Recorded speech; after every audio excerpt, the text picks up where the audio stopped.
कवि मोहन राणा का जीवन परिचय। मोहन राणा भारत के एक हिंदी भाषा के कवि हैं। उनके हिंदी में 10 कविता संग्रह प्रकाशित हो चुके हैं। उनकी कविताओं का अनुवाद और प्रकाशन पोएट्री ट्रांसलेशन सेंटर द्वारा किया गया है। मोहन राणा का जन्म 9 मार्च 1964 को दिल्ली, भारत में हुआ था। उन्होंने अपनी स्नातक की डिग्री दिल्ली विश्वविद्यालय से पूरी की। वर्तमान में वे ब्रिटेन के बाथ शहर के निवासी है। उनकी कविताओं में जीवन के सूक्ष्म अनुभव महसूस किए जा सकते हैं। बाजार, संस्कृति की शक्तियों के विरुद्ध उनकी सोच भी कविता में उभरकर सामने आती है। उनकी कविताएं स्थितियों पर तात्कालिक प्रतिक्रिया मात्र नहीं होती हैं।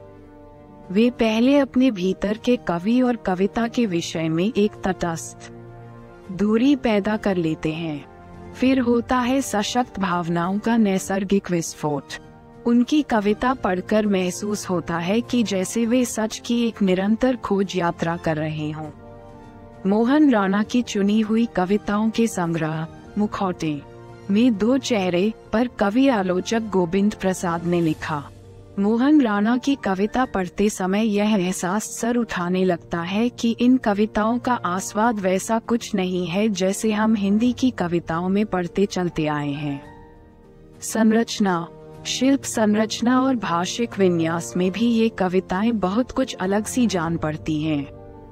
ऐसा लगता है इन कविताओं में लिरिकल एलिमेंट का जो पारंपरिक रचाव होता है, उसमें निहित अनुभव को एक नए स्थापत्य में ढाल दिया गया है। इस स्थापत्य में बिंब को रिप्लेस करके स्मृति और समय के बारीक तारों को छेड़कर एक ऐसा नगमा गूंजता हुआ मालूम होता है जो अपनी स्वप्निलता में एक अघोरत्व को बुनता रहता है। समय की क्रूरता, समाज संस्थाओं का बिखरता ताना बाना और व्याप्ति जा रही अमानुषता और असंवेदनशीलता का सामना करने अथवा रेखांकित करने का कवि का अपना तरीका है। मोहन राणा की रचनाएं जगह जैसे जन्म कोई दरवाजा, सुबह की डाक, इस छोर पर पत्थर हो जाएगी नदी, धूप के अंधेरे में रेत का पुल आदि